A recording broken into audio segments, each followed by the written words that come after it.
ಎಲ್ಲರಿಗೂ ನಮಸ್ಕಾರ. ನಮ್ಮ ಯೂಟ್ಯೂಬ್ ಚಾನಲ್ಗೆ ಮತ್ತೆ ಸ್ವಾಗತ.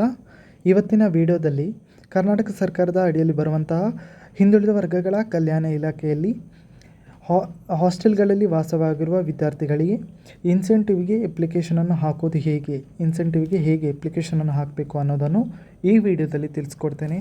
ವಿಡಿಯೋವನ್ನು ಸ್ಕಿಪ್ ಮಾಡದೆ ಪೂರ್ತಿಯಾಗಿ ನೋಡಿ. ವಿಡಿಯೋವನ್ನು ಪ್ರಾರಂಭಿಸುವ ಮುಂಚೆ ನನ್ನ ಯೂಟ್ಯೂಬ್ ಚಾನಲನ್ನು ಸಬ್ಸ್ಕ್ರೈಬ್ ಮಾಡ್ಕೊಳ್ಳಿ ಹಾಗೂ ಈ ವಿಡಿಯೋವನ್ನು ನಿಮ್ಮ ಫ್ರೆಂಡ್ಸ್ ಜೊತೆ ಶೇರ್ ಮಾಡ್ಕೊಳ್ಳಿ ಅಂತ ಹೇಳ್ತಾ ವಿಡಿಯೋವನ್ನು ಸ್ಟಾರ್ಟ್ ಮಾಡೋಣ.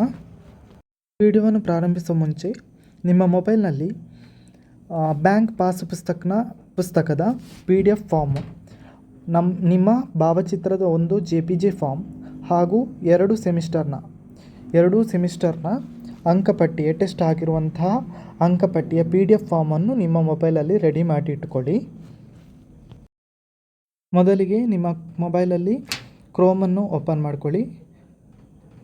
ಕ್ರೋಮಲ್ಲಿ BCWD ಅಂತ ಟೈಪ್ ಮಾಡಿ ಸರ್ಚ್ ಬಟನನ್ನು ಕ್ಲಿಕ್ ಮಾಡಿ. ಆಗ ಮೇಲೆ ಬರುವ home backward classes welfare department ಅಂತ ಒಂದು ಆಪ್ಷನ್ ಬರುತ್ತೆ, ಹಿಂದುಳಿದ ವರ್ಗಗಳ ಕಲ್ಯಾಣ ಇಲಾಖೆ. ಅದರ ಮೇಲೆ ಕ್ಲಿಕ್ ಮಾಡಿ. ಅದರ ಮೇಲೆ ಕ್ಲಿಕ್ ಮಾಡಿದ ನಂತರ ಒಂದು ಮುಖಪುಟ ಓಪನ್ ಆಗುತ್ತೆ. ಆ ಮುಖಪುಟದಲ್ಲಿ ಬೇರೆ ಬೇರೆ ಆಪ್ಷನ್ಸ್ ಇದೆ. ಡಿಪಾರ್ಟ್ಮೆಂಟ್ ಯೂಸ್ಫುಲ್ ಇನ್ಫಾರ್ಮೇಷನ್ಸ್, ಹಾಗೆಯೇ services and schemes, online services and for students use ಅಂತ ಡಿಫ್ರೆಂಟ್ ಆಪ್ಷನ್ಸ್ ಇದೆ. ಅದರಲ್ಲಿ ಆನ್ಲೈನ್ ಸರ್ವೀಸಸಲ್ಲಿ first option hostel biometric portal, ಇದನ್ನು ಕ್ಲಿಕ್ ಮಾಡ್ಕೊಳ್ಳಿ. ಕ್ಲಿಕ್ ಮಾಡಿದ ನಂತರ ಒಂದು ಪೇಜ್ ಓಪನ್ ಆಗುತ್ತೆ. ಅದರಲ್ಲಿ ಲಾಗಿನ್ ಅಕೌಂಟ್ ಅಂತ ಇರುತ್ತೆ. ಅಲ್ಲಿ ಲಾಗಿನ್ ಆಗಬೇಕಾಗುತ್ತೆ. ಯೂಸರ್ ನೇಮ್ ಮತ್ತು ಪಾಸ್ವರ್ಡ್ ಇದು ನಿಮ್ಮ ಹಾಸ್ಟೆಲ್ನವ್ರು ಕೊಟ್ಟಿರ್ತಾರೆ. ಅದಕ್ಕಿಂತ ಮೊದಲೇ ಡೆಸ್ಕ್ಟಾಪ್ ಸೈಟಲ್ಲಿ ನಿಮ್ಮ ಮೊಬೈಲನ್ನು ಸೆಟ್ ಮಾಡ್ಕೊಳ್ಳಿ. ನಿಮಗೆ ಕೊಟ್ಟಿರುವಂಥ ಯೂಸರ್ ನೇಮ್ ಮತ್ತು ಪಾಸ್ವರ್ಡನ್ನು ಹಾಕಿ ಅದರಲ್ಲಿ ಲಾಗಿನ್ ಆಗಿ. ಲಾಗಿನ್ ಆದ ನಂತರ ಒಂದು ಪೇಜ್ ಓಪನ್ ಆಗುತ್ತೆ. ಪೇಜಲ್ಲಿ ಬದಿಯಲ್ಲಿ dash board, biometric report, students, incentive reports, downloads, logout ಈ ಥರ ಆಪ್ಷನ್ಸ್ ಇದೆ. ಅದರಲ್ಲಿ ಇನ್ಸೆಂಟಿವ್ ಅನ್ನೋದಕ್ಕೆ ಕ್ಲಿಕ್ ಮಾಡ್ಕೊಳ್ಳಿ. ಇನ್ಸೆಂಟಿವ್ ಅನ್ನೋದಕ್ಕೆ ಕ್ಲಿಕ್ ಮಾಡಿದ ನಂತರ ಒಂದು ಪೇಜ್ ಓಪನ್ ಆಗುತ್ತೆ. ಅಲ್ಲಿ ಎಲ್ಲ ನಿಮ್ಮ ಹಾಸ್ಟೆಲ್ನಲ್ಲಿರುವಂತಹ ಎಲ್ಲ ಅಭ್ಯರ್ಥಿಗಳ ನಂಬರ್, ID, ಸ್ಟೂಡೆಂಟ್ ನೇಮ್ ಎಲ್ಲ ಇರುತ್ತೆ. ಅದರಲ್ಲಿ ಅದಕ್ಕಿಂತ ಮೊದಲು ಡೆಸ್ಕ್ಟಾಪಿಗೆ ಸೆಟ್ ಮಾಡ್ಕೊಳ್ಳಿ. ಎಲ್ಲರದ್ದು ID ಬರುತ್ತೆ.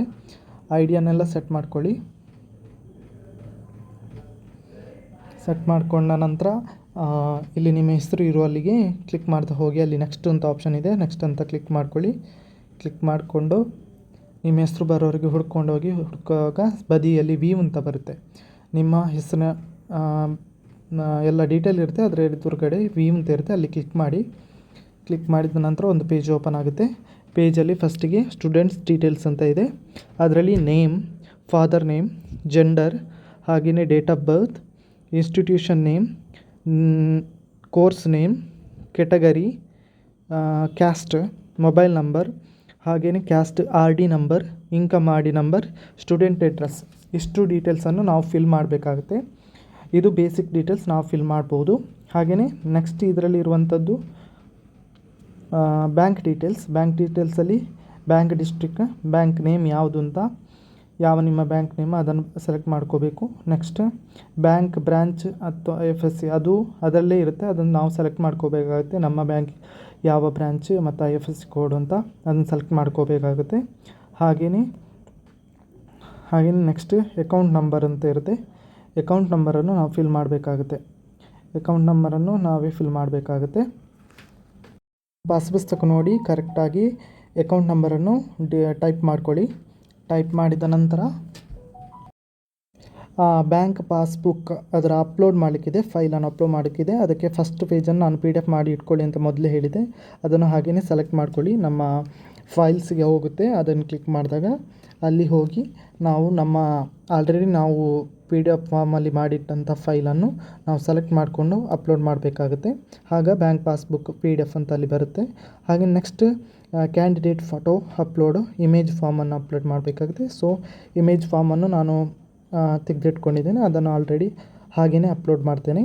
ಹಾಗೆಯೇ ನೆಕ್ಸ್ಟ್ ಇರುವಂಥದ್ದು ಕ್ವಾಲಿಫಿಕೇಷನ್ ಡೀಟೇಲ್ ಅಂತ. ಅದರಲ್ಲಿ ಫಸ್ಟಿಗೆ ಯಾವುದು ಕೋರ್ಸ್ ಅಂತ ಪೋಸ್ಟ್ ಗ್ರ್ಯಾಜುಯೇಟ್ ಅಂತ ಸೆಲೆಕ್ಟ್ ಮಾಡ್ಕೊಳ್ಳಿ. Next post graduate registration number ನಮ್ಮ ರಿಜಿಸ್ಟ್ರೇಷನ್ ನಂಬರನ್ನು ನಾವು ಹಾಕಬೇಕಾಗುತ್ತೆ. ನೆಕ್ಸ್ಟ್ ಕೋರ್ಸನ್ನು ನಾವು ಫೈಂಡ್ ಔಟ್ ಮಾಡಬೇಕಾಗುತ್ತೆ, ಯಾವ ಕೋರ್ಸ್ ಅಂತ ನಾವಲ್ಲಿ ಹಾಕಬೇಕಾಗುತ್ತೆ. ಸೊ ಅದನ್ನು ನಿಮ್ದು ಯಾವ ಕೋರ್ಸ್ ಇದೆ ಅದನ್ನು ನೀವು ಸೆಲೆಕ್ಟ್ ಮಾಡ್ಕೊಳ್ಳಿ. ಅದರಲ್ಲಿ ಡಿಫ್ರೆಂಟ್ ಕೋರ್ಸಸ್ ಇದೆ. ಅದರಲ್ಲಿ ನಿಮಗೆ ಯಾವುದು ಸೂಟೇಬಲ್ ಅನಿಸುತ್ತೆ ಅದನ್ನು ನೀವು ಸೆಲೆಕ್ಟ್ ಮಾಡ್ಕೊಳ್ಳಿ. ನಿಮ್ಮ ಯಾವ ಕೋರ್ಸ್ ಇದೆ ಅದನ್ನು ನೀವು ಸೆಲೆಕ್ಟ್ ಮಾಡ್ಕೊಳ್ಳಿ. ಆಮೇಲೆ ಕೋರ್ಸ್ ಟೈಪ್ ಅಂತ ಸೆಲೆಕ್ಟ್ ಮಾಡೋಕ್ಕಿದೆ, ಸೆಮಿಸ್ಟರ್ ಅಥವಾ ನಾನ್ ಸೆಮಿಸ್ಟರ್ ಅಂತ. ಸೆಮಿಸ್ಟರ್ ಆಗಿರ್ತದೆ.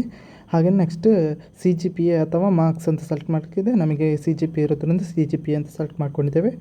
ಸೆಮಿಸ್ಟರ್ ಟೈಪ್ ಸೆಮಿಸ್ಟರ್ ಯಾವುದು 1 ಮತ್ತು 2 ನಮಗೆ ಫಸ್ಟ್ ಇಯರ್ದು ಅಪ್ಲಿಕೇಶನ್ ಆಗ್ತಿರುವ ಕಾರಣ ಫಸ್ಟ್ ಮತ್ತು ಸೆಕೆಂಡ್. ಮ್ಯಾಕ್ಸಿಮಮ್ CGPA ಎಷ್ಟು ಅಂದರೆ 10ರಲ್ಲಿ ಕೊಡುವಂಥ CGPA.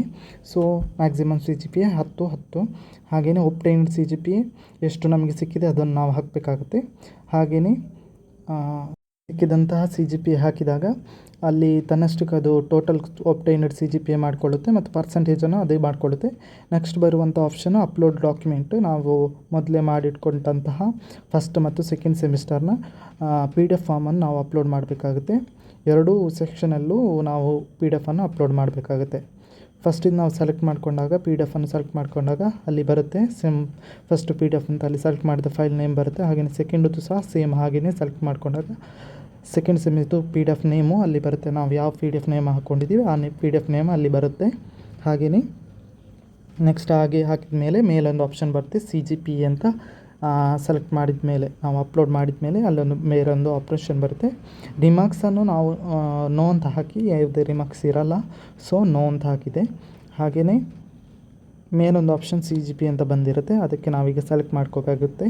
ನಿಮಗೆ ಯಾವ CGPA ಬೇಸ್ ಮೇಲೆ ಆ ಆಪ್ಷನನ್ನು ಸೆಲೆಕ್ಟ್ ಮಾಡಿಕೊಂಡು ಕೆಳಗೆ ಸಬ್ಮಿಟ್ ಬಟನನ್ನು ಕ್ಲಿಕ್ ಮಾಡಿದ ನಂತರ ಸಬ್ಮಿಟ್ ಬಟನನ್ನು ಕ್ಲಿಕ್ ಮಾಡಿದ ನಂತರ ಅದು ಪ್ರೋಸೆಸ್ ಆದಮೇಲೆ ಮೇಲೊಂದು ಗ್ರೀನಾಗಿ ಸಕ್ಸಸ್ಫುಲಿ ಅಂತ ಬರುತ್ತೆ.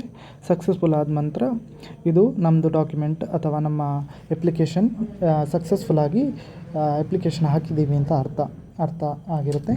ಇದರ PDF ಅನ್ನು ನಾವು ಡೌನ್ಲೋಡ್ ಮಾಡಬೇಕಾಗುತ್ತೆ. ಮತ್ತೆ ವಾಪಸ್ ಬ್ಯಾಕ್ ಬಂದು ಅಲ್ಲಿ ಸೈಡಲ್ಲಿ ನಮಗೊಂದು ಇನ್ಸೆಂಟಿವ್ ರಿಪೋರ್ಟ್ ಅಂತ ಇರುತ್ತೆ. ಅದರ ಮೇಲೆ ಕ್ಲಿಕ್ ಮಾಡಿದಾಗ ನಮ್ಮ ಹಾಸ್ಟೆಲಲ್ಲಿ ಯಾರೆಲ್ಲ ಅಪ್ಲಿಕೇಶನ್ ಹಾಕಿದ್ದಾರೆ ಅಂತ ನಮಗೆ ಡೀಟೇಲ್ಸ್ ಸಿಗುತ್ತೆ. ಅದರಲ್ಲಿ ನಮ್ಮ ಅಪ್ಲಿಕೇಶನ್ನು ಕೂಡ ಇರುತ್ತೆ. ಸೊ ಅದರಲ್ಲಿ ಸೈಡಲ್ಲಿ ನಾವು ಡೌನ್ಲೋಡ್ ಮಾಡ್ಕೊಳ್ಳೋ ಆಪ್ಷನ್ ಇದೆ. ಡೌನ್ಲೋಡ್ ಆ್ಯಂಡ್ ಬಿ ಅಂತ ಒಂದು ಆಪ್ಷನ್ ಇದೆ. ಅದರಲ್ಲಿ ನಾವು ಡೌನ್ಲೋಡ್ ಮಾಡ್ಕೊಳ್ಬೋದು.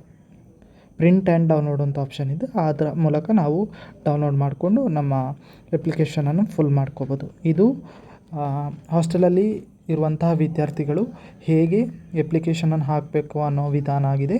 ಈ ವಿಡಿಯೋ ಇಷ್ಟ ಆಗಿದರೆ ಲೈಕ್ ಮಾಡಿ, ಶೇರ್ ಮಾಡಿ ಅಂತ ಹೇಳ್ತಾ ಎಲ್ಲರಿಗೂ ನಮಸ್ಕಾರ.